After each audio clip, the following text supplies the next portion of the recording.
Merci à Geneviève et Marc qui nous mettent sur la piste de leur fille et de son mari. Vanessa et Michael habitent Fontaine-Guérin. Fontaine-Guérin, c'est à peine 1000 habitants.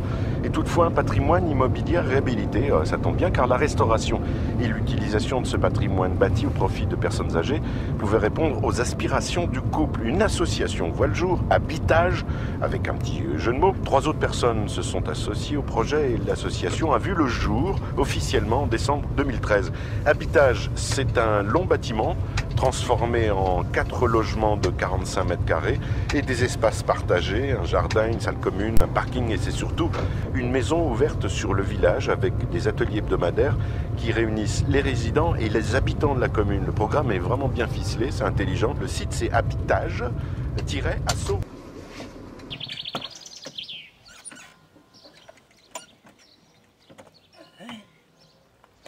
Joël Bedoué, j'ai 71 ans, retraité naturellement et heureux de l'être. J'ai toujours vécu à Beaufort, toute ma vie. Et là j'arrive à Fontaine-Guérin, dans un endroit idéal pour mes vieux jours. Moi, je remercie Vanessa et Mickaël et puis tout le monde d'Habitage pour avoir eu l'idée de penser à certains vieux. C'était les courants d'air. Ah, ouais. Pas encore tout à fait fini, mais Ça avance doucement. je vois qu'il y a des petites babioles qui sont encore. C'est la découverte de l'aménagement. Vous habitiez dans une petite maison avant, c'est ça, à Beaufort Une petite maison oui, qui était très agréable, très belle, très jolie. Mais malheureusement, il y a eu l'escalier. Pour moi, c'est parfait. C'est largement assez grand pour une personne. Il y a le soleil tout l'après-midi là qui va venir. Jusqu'au soir, 7-8 heures, on a le soleil ici, c'est agréable. Je préfère vivre à 3 que d'être seul dans son coin, c'est pas... Et puis l'hiver, il n'y a quand même pas grand-chose à faire par ici, alors on sera aussi bien à discuter chez l'un ou chez l'autre, ou dans la pièce commune. Puis la vie du village, vous avez déjà un petit peu commencé à papoter avec...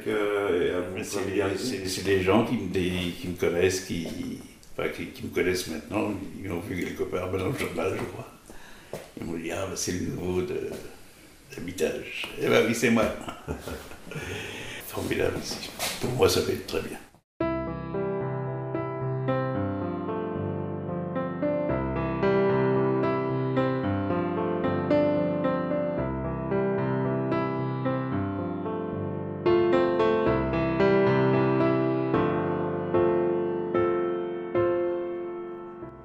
Comment peut-on vieillir dans son village, sur ses racines, là où on a passé sa vie?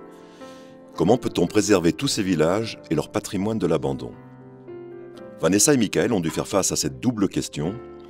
Un projet innovant est né de leur réflexion. Une association s'est constituée autour de ce projet. Au pays de la boule de Fort et des clochettors, voici l'histoire d'Habitage. Le déclic, ça a été le décès de mon grand-père. En gros, ma grand-mère s'est retrouvée toute seule dans une longère à peu près 1 kilomètre d'ici, 1 kilomètre du bourg. Une longère non adaptée pour elle, avec des marches. Pas de salle de bain. Pas de salle de bain, oui, c'était vraiment précaire, quoi. Elle, je pense qu'elle aurait aimé rester dans le village. Le problème, c'est qu'il n'y avait aucun logement pour elle, quoi.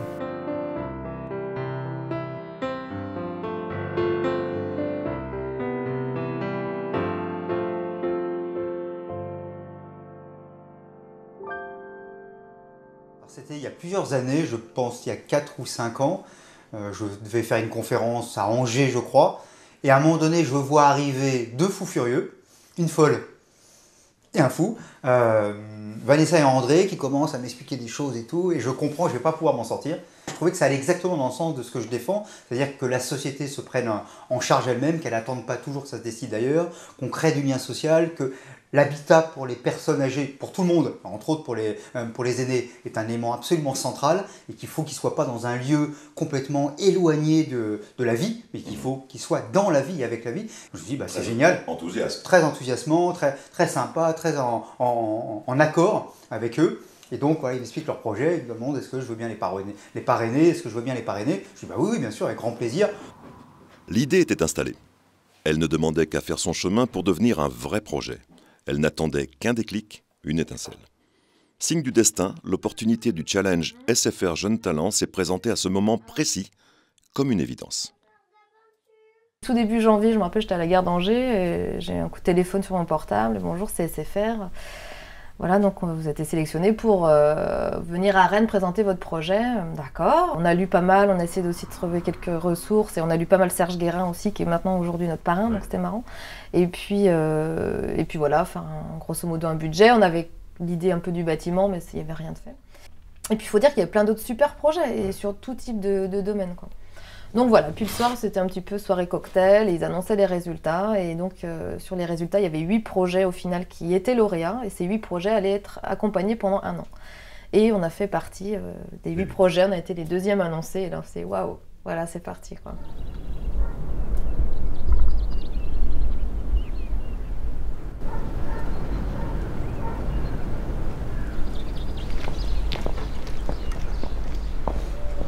En fait, en milieu rural, il existe très peu d'offres pour les personnes âgées en termes d'habitat adapté.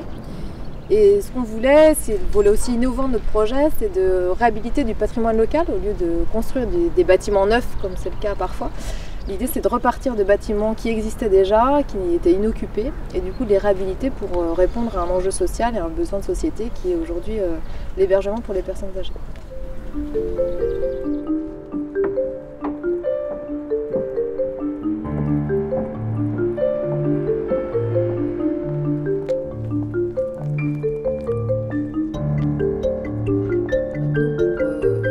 Projet Habitat, c'était de lutter notamment contre la perte de lien social au cœur des villages et de remettre vraiment la personne âgée, de la réintégrer au sein de la vie locale.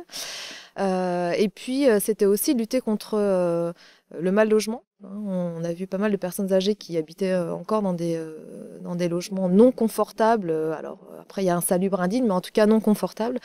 Et c'était de se dire que tout le monde avait le droit de vieillir dans un logement confortable, et notamment pour les faibles revenus. C'est vrai qu'on avait observé aussi un certain nombre de patrimoines au cœur du village, alors pas que Fontaine-Guérin, mais en tout cas à Fontaine-Guérin aussi, un certain nombre de bâtiments ou de bâtisses qui étaient inoccupés, et qui du coup étaient un petit peu délabrés, alors qu'autour on pouvait construire des lotissements.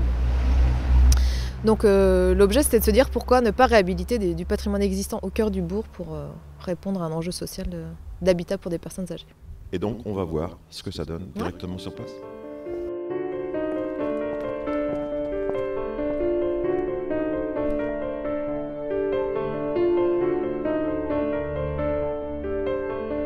On est arrivé.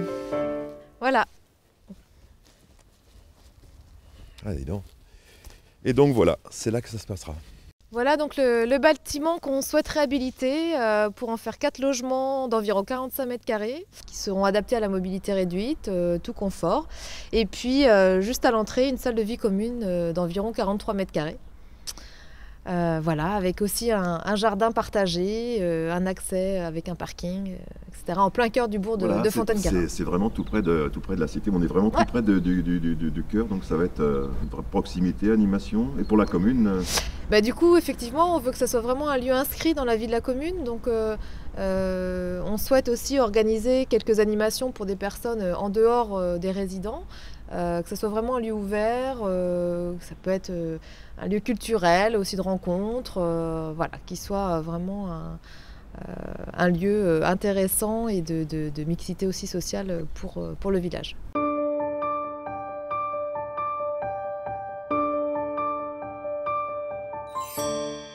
Il devenait urgent et prioritaire de constituer une association et surtout de former une équipe pour construire et développer le projet Habitage. Elle devait être courte, compacte pour plus d'efficacité, une aventure humaine avec des femmes et des hommes capables de complicité et d'énergie, mais surtout forte de multiples expériences pour une grande complémentarité. Ah oui, ça c'est une des premières raisons qui m'a fortement interpellé.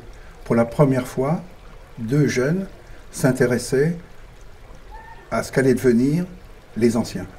Et ce que jusqu'à présent, moi dans tout mon milieu professionnel ou mon milieu de bénévole, j'ai toujours été avec des personnes retraitées souvent. Ou alors donc avec des salariés, mais c'était pas pareil. Alors que là, il y avait 2 jeunes qui avaient réfléchi à partir d'une situation qu'ils avaient vécue et surtout qui proposaient une solution, quoi. Et rien que ça paraissait peut-être un peu utopique au départ, mais je trouve que ça valait le coup d'accompagner et puis d'apporter sa modeste expérience de la connaissance des personnes, quoi. Mais le projet, rendre hommage à ceux qui ont fait ce projet, il était bien ficelé. Je suis secrétaire de l'association. Guylaine Pen, elle était première adjointe de l'équipe municipale du moment. Donc aux affaires sociales, très impliquée à la DMR, donc elle connaissait beaucoup les personnes, elle pilotait aussi le CCAS, donc toutes les questions de logement, les questions de personnes.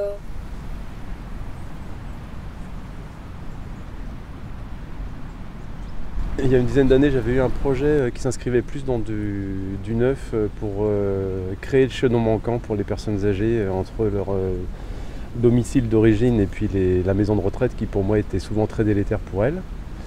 Et lorsque Vanessa m'a proposé ce projet, voilà maintenant quelques années, 3 ans, j'ai adhéré d'emblée et surtout que ça liait à ça la réhabilitation du patrimoine qui est l'un de mes dadas aussi. Ouais. C'est vrai que le monde rural est encore plus concerné par les problématiques de vieillissement, tout simplement parce qu'il y a plus en proportion de personnes âgées dans le rural que dans l'urbain.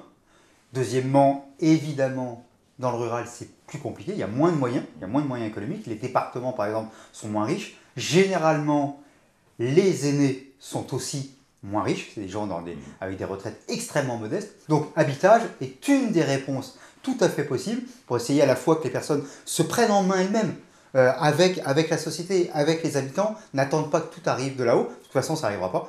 Et deuxièmement, que ce côté se mettre un petit peu en mutualisation, se mettre un petit peu en communauté, travailler ensemble en restant chacun chez soi, est sans doute un beau compromis entre le collectif et l'individuel. En fait, il faut trouver l'individuel collectif. La première subvention, alors c'était plutôt de fonctionnement, mais c'était la Banque Populaire, donc ça c'était un accord en 2014, mais de l'argent reçu en 2015.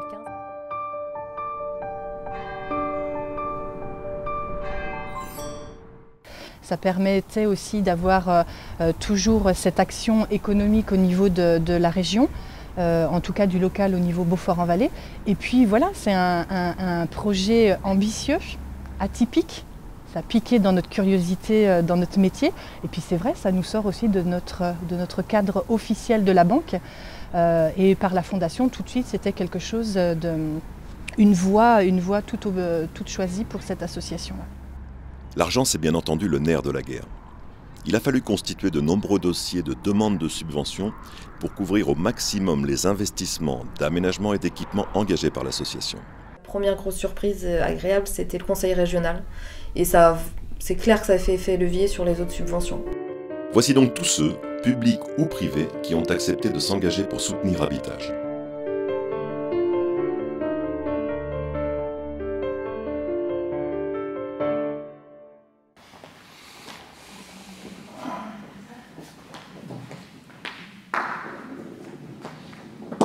Jouer à la boule ici, les gens, c'est primordial, c'est un loisir très très important.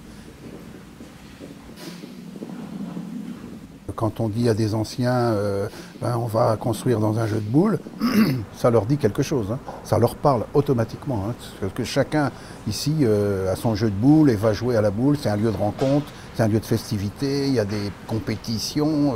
C'est vraiment, moi j'habite dans un petit village où il y a 3 jeux de boules autour de chez moi. Hein. Le maire, enfin, le précaution est obtenu très rapidement, et là, ça fait du bien. Donc le projet prend plein pot le jeu de boules, avec 4 logements de type 2 et une pièce de vie pour tous les occupants, un regroupement. La pièce commune, nous l'avons orientée au soleil, avec un préau de protection pour l'été qui peut faire une extension lors des beaux jours de cette pièce de vie et une sortie directement sur le jardin qui à terme sera valorisé avec un kiosque, avec un petit potager, poulailler et autres pour que tout cet ensemble-là vive à l'extérieur également des logements et que les personnes aient tendance facilement à sortir du logement et à venir se regrouper sur la parcelle et dans la pièce de vie. On laisse les grilles-pierres, on change tout ce qu'il y a à changer, mais on garde l'aspect jeu de boules de départ.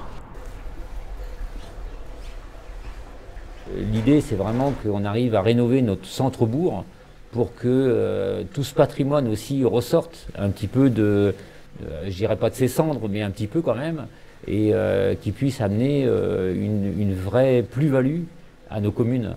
Mais je crois qu'aussi, dans toutes les petites communes rurales, c'est intéressant d'avoir ce renouveau du patrimoine.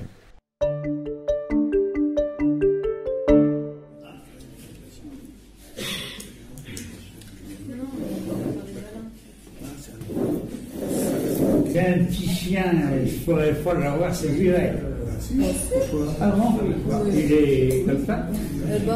Ça se passe chez vous, hein? Nous, c'est pas chez vous. C'est une location, hein. Il n'y a pas de souci. Et moi, je réponds tout de suite à ces messieurs-là. C'est pas une maison de retraite qu'on fait. Ça n'a rien à voir. Voilà.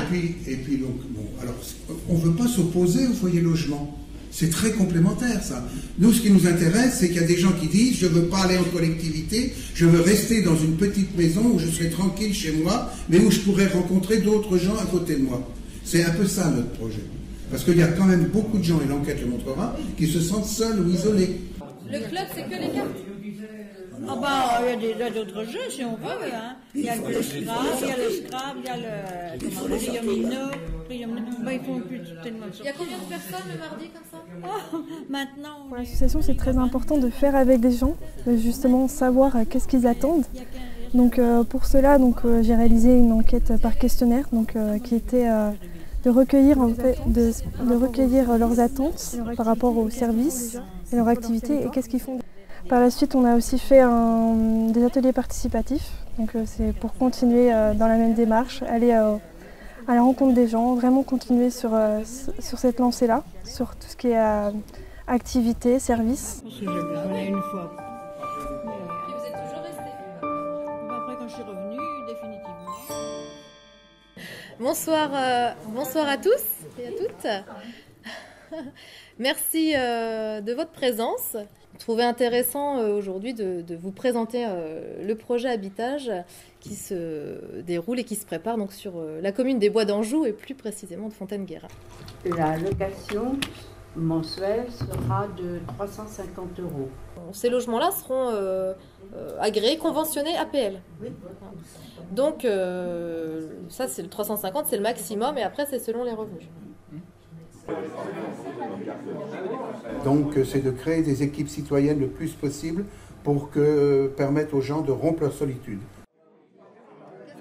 Individuellement, on avait rencontré les acteurs du vieillissement sur le territoire et puis on a souhaité les rassembler et donc on a organisé le 3 juin cette rencontre-là et là aussi les gens ont répondu présent, donc on sent aussi un intérêt de travailler en complémentarité sur un territoire et ça nous est important. Voilà, la complémentarité des partenaires et de l'action sur le territoire, on y croit, on voulait surtout pas tout faire tout seul, on voulait vraiment associer les gens et on voit que ça marche et qu'il y a vraiment du lien à faire et voilà, donc pour l'instant tout marche comme on le souhaite. C'est ça aussi qui est intéressant, c'est au-delà des personnes elles-mêmes, des aînés concernés, de leur famille, de leur entourage, c'est aussi l'ensemble des autres. C'est aussi qui, dans l'environnement, va contribuer. C'est aussi le tissu associatif, c'est aussi le village, la ville, ainsi de suite. Comment, en fin de compte, il ne s'agit pas de faire quelque chose juste pour les plus âgés, c'est bien de faire avec les plus âgés et en incluant, on pourrait dire qu'on est vraiment dans des logiques d'inclusion sociale très fortes, en incluant le reste de la population. Et finalement, ces 4 habitations, ces 4 maisons, elles permettent aussi à Fontaine-Guérin de se développer. Elles permettent aussi d'ancrer sur le village des personnes qui sinon seraient parties ou des personnes qui ne seraient pas allées habiter ici. Donc en fin de compte, c'est amusant. Le vieillissement est une manière aussi de dynamiser un village comme Fontaine-Guérin. Ça a commencé il y a 15 jours avec le maçon et le terrassement.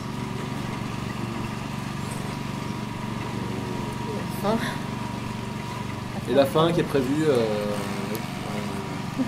premier trimestre 2017, enfin oui, semestre. Je dis pas de date parce qu'on a longtemps dit 1er janvier, mais bon.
et ce jusque dans votre dernier livre que nous recommandons et que nous recommandons, La guerre des générations aura-t-elle lieu, où Serge parle d'habitage.